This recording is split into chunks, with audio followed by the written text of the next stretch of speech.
Good afternoon, everyone. How are we doing today? Hey, I don't know if you saw the video from Stephan the other day, but I think it was Saturday, it might have been Sunday. He put out a great video about, hey, this is how at 30 years old I became, a multi-millionaire worth, I think it was $6.6 million. And I watched the entire video, actually watched it a couple of times, and I was kind of left scratching my head because when I watched that video and welcome and celebrated his success, which he has earned without question, I was kind of left with, I don't think those were his secrets. Hi, Michael. How are you doing? See your little hi there. How you doing? So these are the 10 secrets of Stephan's success in becoming the $6 million man at the age of 30. And again, I have been watching Graham like you for years now. So number one goes back to when he got into real estate. Remember, he got into real estate during the crash, right? If you remember his story, he graduates high school, college is really not for him. He goes on to get into real estate probably at one of the worst times to become a real estate agent. And he hustles and grinds during the day. Originally, we're working on leases, right? He was going to help people lease space. That was work that was getting done. It was work being ignored by other real estate agent. And here he is at 18, 19, 20 years old, just busting his butt and making pennies, right? Hundreds of dollars for effort. And, you know, he put in the work. He got a job. And I think in today's world of social media, everybody wants to think you just create a YouTube channel and do a few videos and boom, you have 1 million followers, or in Graham's case, 2 million followers. That's just not how it works. I think we need to appreciate where Graham started. And I don't think enough of us remember where Graham was as a teenager. Number two, he paid his dues, right? He put in the time. I'm sure there were weeks on weeks, months on months where he was working and things just were not clicking.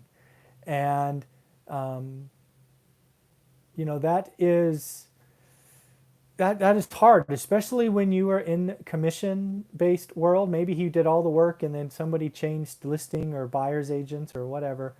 And it's just a hard time. And he, he kept at it. And ultimately, through good work, being a good agent, he was given the opportunity, I think it was to list a multi-million-dollar house, and he crushed it, right? So number two is he made his own luck, right?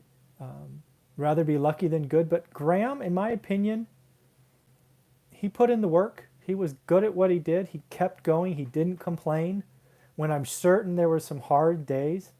And ultimately, things started going his way, right? So he made his own luck. Number three, and I believe this is true, this was certainly true in my experience as well, is we both had commission-based, I don't know, jobs, careers, whatever you want to call it. Basically where your effort times how good you are equals your rewards. And if you are willing to work harder and longer and smarter than everybody else for a longer period of time, you are going to be, most of the time, considerably rewarded more than others.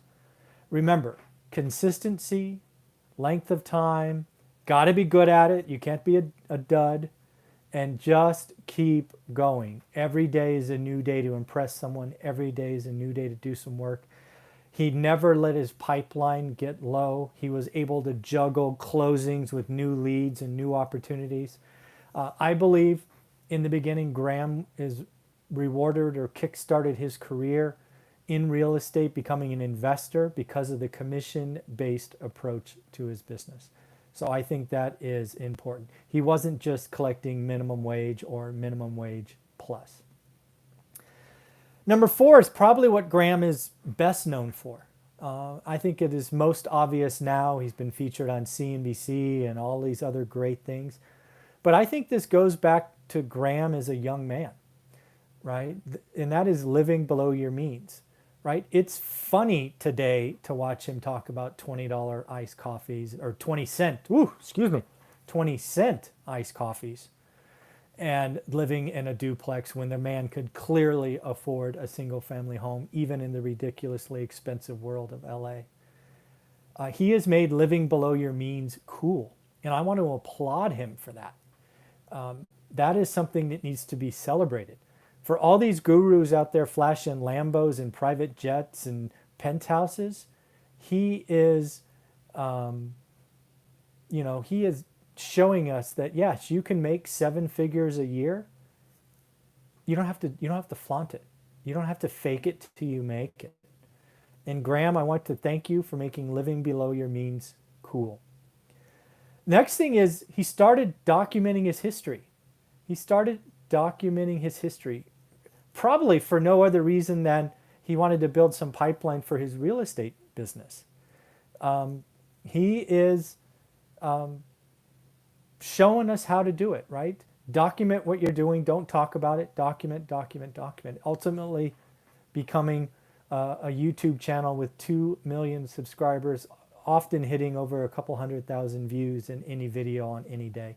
Truly impressive. And it started from his phone. He would do videos from his phone. And he's showing all of us when you're authentic and do the right things, what could happen. It's truly, truly a blessing. Next is consistency. He never wavered. He got on a plan. I think it was 3 days a week in the beginning. He's now doing it because he has multiple channels, nearly videos every day. He's consistent. It would happen. He would spend hours, right? He would go out and really go after his craft, and he would get better, and he would edit. I'm sure he spent hours and hours editing videos, and it's now part of who he is, and people recognize him for that.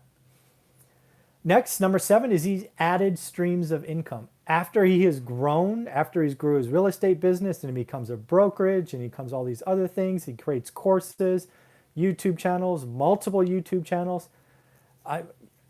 Who knows how many different streams of income he has now, but I'm sure it's a dozen, right? Affiliate links and all of these other things that these YouTubers think to do. But he didn't start by going, hey, I'm going to have 19 different streams of income. I'm going to do this. And then he branched out. So I think that is pretty impressive for a young man.